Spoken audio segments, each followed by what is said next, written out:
Hey everyone, I have to ask everyone a quick question, and welcome to This Week in Malware Analysis and Reverse Engineering. So, as I said, I wanted to ask everyone something. Have you ever tried to throw a dart at a tiny, target across the room? Like a teeny tiny target. So there you are trying to hit it. It sounds difficult, I would imagine. Now, imagine, if you will, somebody making that target huge. Now, obviously, the reason why they're making the target bigger is that there's more of a chance that you're going to hit it. And that is the idea, if you recall, behind the notion of the NOP, or no process sled. Now, last week when we talked about the NOP, and specifically about the NOP sled, I mentioned to you that we would actually write, a piece of, fake quote unquote malware based on the NOP sled. Now you're going to see it in action. You're going to understand one of the most iconic techniques in malware exploitation history. Now you have to ask yourself, what is NOP? In assembly, it just simply means no operation. Okay? The CPU executes it and it literally does nothing. No math, no memory changes, just moving forward. And although it does sound useless, it is very useful. It has a high utility to an attacker. To you and me, it does sound useless, but to them, it is very useful. So put yourself in the shoes, if you will, of a typical attacker. What are they doing? They're trying to access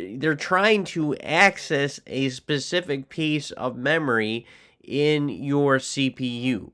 Okay? And imagine, if you will, if you wanted to hijack a program, you would need the CPU to land exactly on the right address.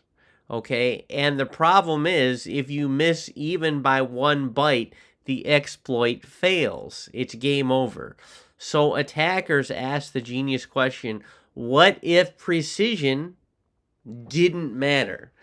So that is the whole purpose of the NOP, or no operation sled, the NOP sled. Instead of jumping directly to malicious code, attackers create a long chain of NOP instructions. Think of it like a slide at a playground. If the CPU lands anywhere on that slide in terms of the CPU memory addresses, and you know how we were using assembly to see how things were actually jumping from memory address to memory address.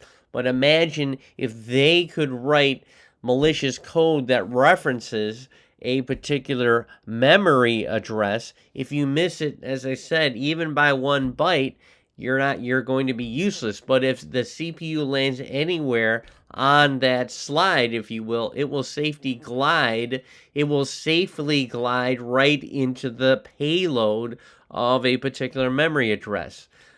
So in other words, you do not, with a NOP slide, you don't need exact targeting. You can be just close enough. Okay? Now, it changed exploitation because it turns fragile exploits into reliable ones. So before, exploits had to be very precise.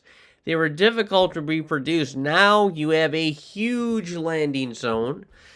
You can result in with more. There can be a result of more successful attacks, and malware authors can gain some consistency. So now buffer overflow attacks have exploded. That's one difference. That's one effect of the NOP slide, is that overflow attacks have increased. They've, as they say, exploded. Now, when analysts open malicious binaries, one of the first signatures they look for is the code 90. 90909090. Okay, that's the x86 machine code for NOP, or no operation. A long sequence of no operations is very suspicious because malware loves predictability. Now, you will need to understand this because the NOP sled isn't just history. It teaches you, for example, how CPUs execute instructions, how memory exploitation works, why defenses like ASLR exist, and we'll talk more about ASLR defenses, and why modern systems randomize memory. Every defense we have today was built because of techniques like this. So I'm begging you really to think like a defender. If attackers build sleds, what do defenders do? We, as defenders, hunt for patterns. We analyze memory behavior. We watch for execution flow. We look for abnormal instruction patterns, strange jumps, repeated NOP sequences, and suddenly you're not just reading code, you are reading intent. So, taking a look at the bigger picture, the NOP sled is more than just an exploit trick, it's actually a mindset. It shows how attackers reduce uncertainty, manipulate execution, bend systems to their will, and as future analysts, engineers, and defenders, you need to recognize these patterns instantly. In closing, my final thoughts are this. Next time you see a long string of NOPs in a disassembly, don't think, oh, that's nothing, because quite frankly, it is nothing. However, when you have things that express nothing, it actually it means it's building a runway. It's a launch pad, if you will, a silent path, guiding execution straight into malicious control. And today, you just learned how attackers turn doing nothing into doing something incredibly dangerous. Welcome to real malware analysis.